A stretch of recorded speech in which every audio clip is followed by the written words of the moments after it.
Hello friends, welcome to Civil Scope. இன்னைக்கு நம்ம பார்க்க போகிறது 2008 ஓட கொஸ்டின் பேப்பர் டிஸ்கஷன் தான். 25 கொஸ்டின்ஸ் இன்னைக்கு டிஸ்கஸ் பண்ண போகிறோம். Question: The number of standard bricks required for 1 cubic meter of brick masonry is option B 500. இதோட எக்ஸ்ப்ளனேஷன் ப்ரீவியஸ் வீடியோவில் பார்த்துருந்தோம். லிங்க் வந்து டிஸ்கிரிப்ஷனில் கொடுக்குறேன். ஓகேவா? Next question: The standard size of brick masonry is Standard size of the brick is 190 mm by 90 mm by 90 mm. ஓகேவா? இல்லைன்னா 19 cm by 9 cm by 9 cm. Modular size of the brick is 200 mm by 100 mm by 100 mm. அது வந்து with mortar-ஓட நான் consider பண்ணுறேன். That is modular size of the brick. Next question. Consider the following statements. ரெண்டு statement கொடுத்துருக்காங்க. நம்ம வந்து ட்ரூவான்னு சொல்லணும். First statement: orientation is necessary when the instrument has to be set up at more than one station. Orientation நம்ம எங்கே பண்ணுவோம்? Plane table சர்வேயில் பண்ணுவோம். ஓகேவா? பிளேன் டேபிள் சர்வேயில் whenever we are using more than one instrument station, orientation is essential. ஓகேவா?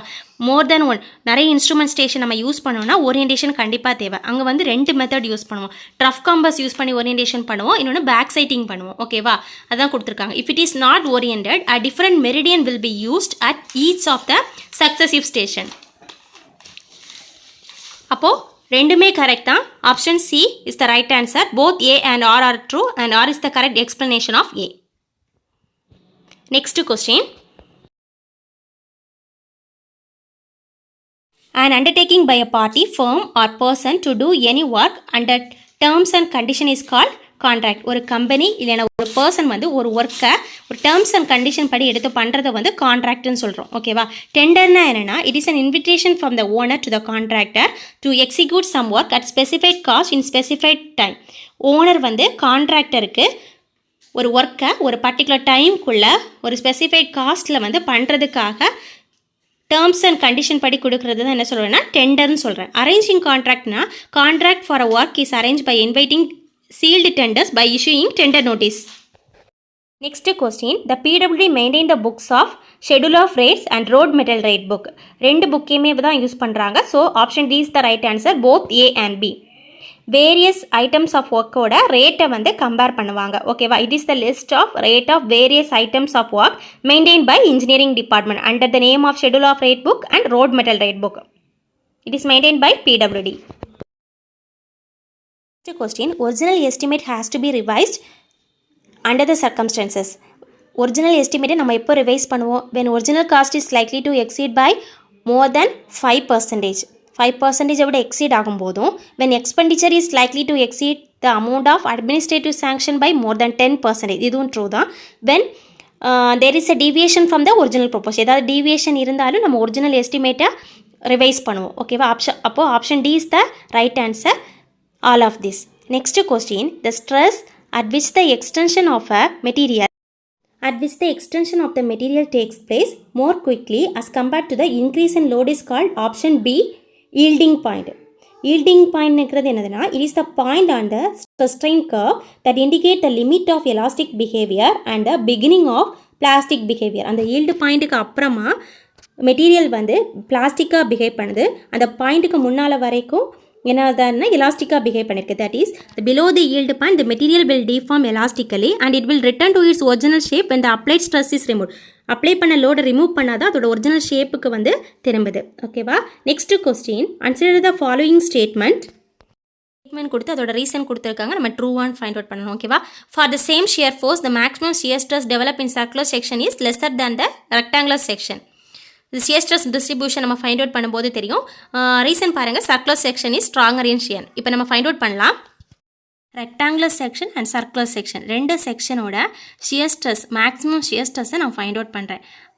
இப்போது rectangular செக்ஷனோட breadth வந்து B, depth D and neutral axis depth வந்து d/2. அதோட சென்டரில் வந்து நியூட்ரல் ஆக்சிஸ் இருக்குது.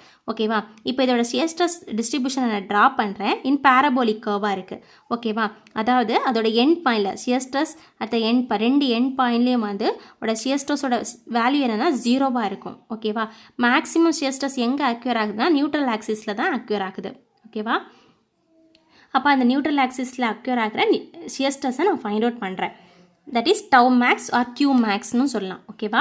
இப்போது Q average which is equal to shear force divided by area. Area of the section is இங்கே வந்து rectangular section that is breadth into depth. அப்போ Q average which is equal to F divided by BD. இப்போது tau max இல்லை நான் Q max find out பண்ணுறேன், maximum shear stress value find out பண்ணுறேன். That is 3/2 of Q average, அதாவது 3 times Q average, that is 1.5 times Q average இருக்குது. இப்போ tau max ஓட value for rectangular section is 1.5 times Q average. Next circular செக்ஷனோட தான் find out பண்ணுறேன். இப்போ circular செக்ஷனோட shear stress, maximum shear stress நான் ஃபைண்ட் அவுட் பண்ணுறேன். அதோட diameter D, shear stress distribution curve draw பண்ணியிருக்கேன். ரெண்டு எண்ட் பாயிண்ட்லையும் shear stressோட வேல்யூ 0, ஏன்னா அதுக்கப்புறமா எந்த ஒரு ஏரியாவும் இல்லை, அப்போ டவோட வேல்யூ 0வாக இருக்கும். இப்போது மேக்ஸிமம் shear stress எங்கே அக்யூர் ஆகிருக்கு, அதோட சென்டரில், ஓகேவா, தட் இஸ் இன் நியூட்ரல் ஆக்சிஸில் அக்யூர் ஆகிருக்கு. அப்போ அதை ஃபைண்ட் அவுட் பண்ணுறேன், ஓகேவா. First tau average or Q average find out பண்ணுறேன். Average shear stress find out பண்ணேன். That is force, shear force divided by area. Area of the circular section is pi by 4 d square. Substitute பண்ணேன்னா Q average find out பண்ணேன். That is 4f divided by pi d square. இப்போ இதோட maximum shear stress find out பண்ணுறேன். Q max which is equal to 4/3 times of Q average. ஓகேவா. இப்போ இதோட formulas மட்டும் தான் பார்த்துருக்கோம். shear stress distribution அந்த சப்ஜெக்ட் வரும்போது நம்ம டீட்டெயிலாக பார்ப்போம். That is 1.33 times of Q average. இப்போ ரெண்டத்தையும் கம்பேர் பண்ணி பார்க்குறேன்.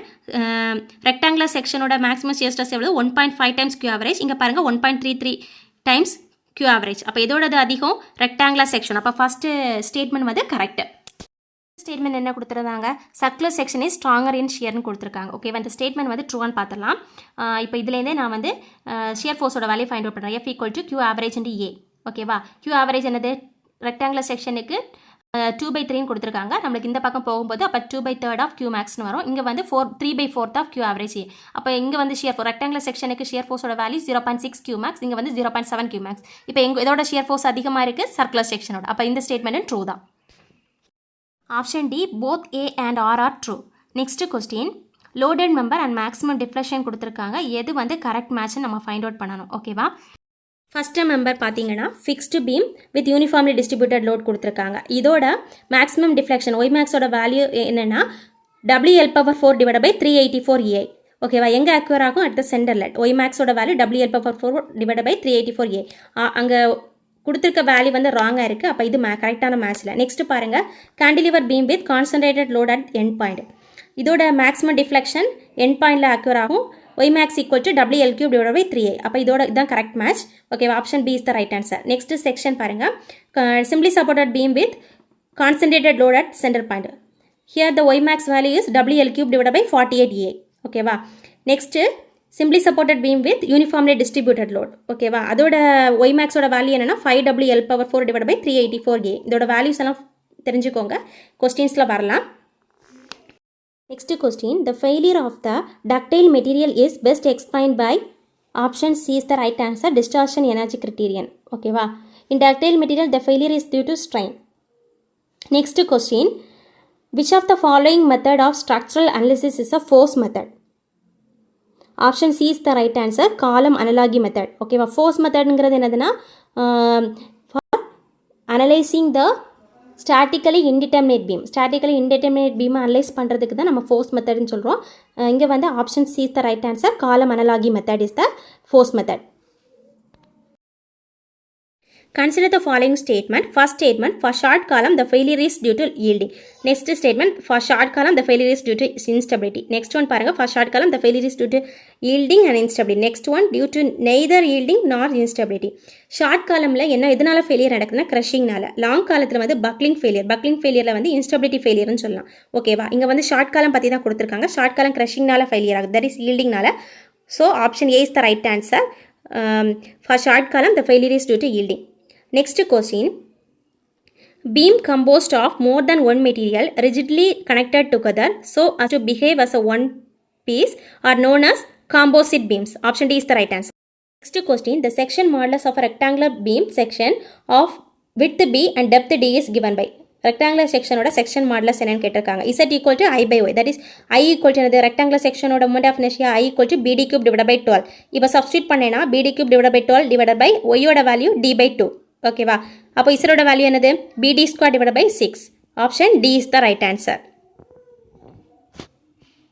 Next question, The Rankine-Gordon formula for the crippling load P on the column is given by.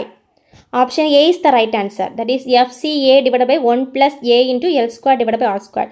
Here FC is the compressive stress, A is the cross-sectional area of the column, A வந்து Rankine's constant, L effective length, R is the minimum radius of gyration.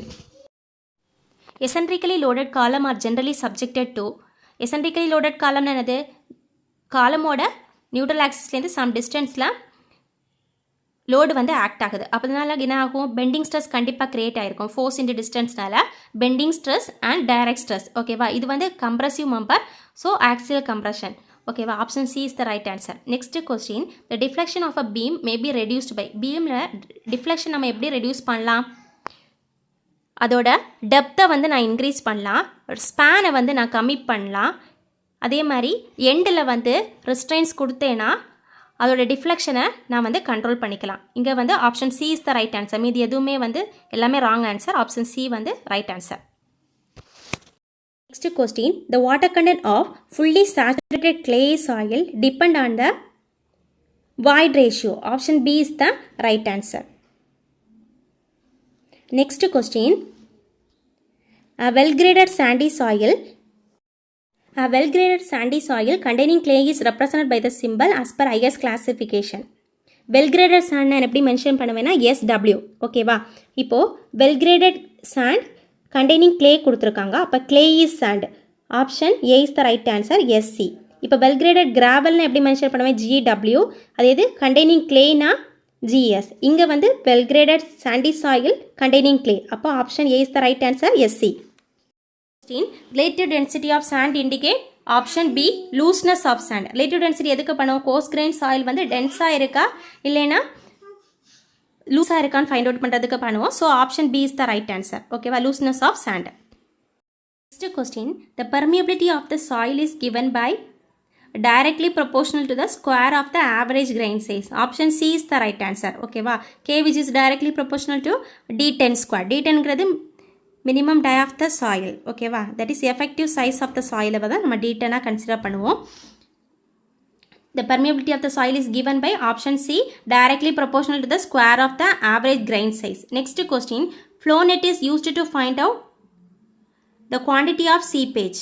ஓகேவா, flow net எதுக்கு use பண்ணுவோம், the quantity of seepage find out பண்ணுறதுக்கு தான். option C is the right answer. Next question, Dupit's theory is used to find option B. Next question, Dupit's theory is used to find the coefficient of permeability of the soil. Option B is the right answer. Next question, Darcy's law is valid only if the flow is laminar. Option A is the right answer. Next question, the critical depth of vertical cut in a cohesive soil is given by. Option A is the right answer. இப்போ HC critical depth equal to 2 into ZC, that is 4C divided by gamma into root of KA. KA ஓட value என்னன்னா 1 divided by tan squared 45 degree plus pi by 2. அப்போ ஸ்கொயரும் அந்த ரூட்டும் cancel ஆயிரும். அப்போ answer என்னன்னா 4C divided by gamma into tan 45 degree plus pi by 2. ஓகேவா, இங்கே critical டெப்த்னா என்னென்னா, it is a depth up to the which vertical excavation of cohesive soil can stand without any lateral load. Option A is the right answer. ஓகேவா, இந்த video ஹெல்ப்ஃபுல்லாக இருந்துச்சுன்னா channel subscribe பண்ணுங்கள்.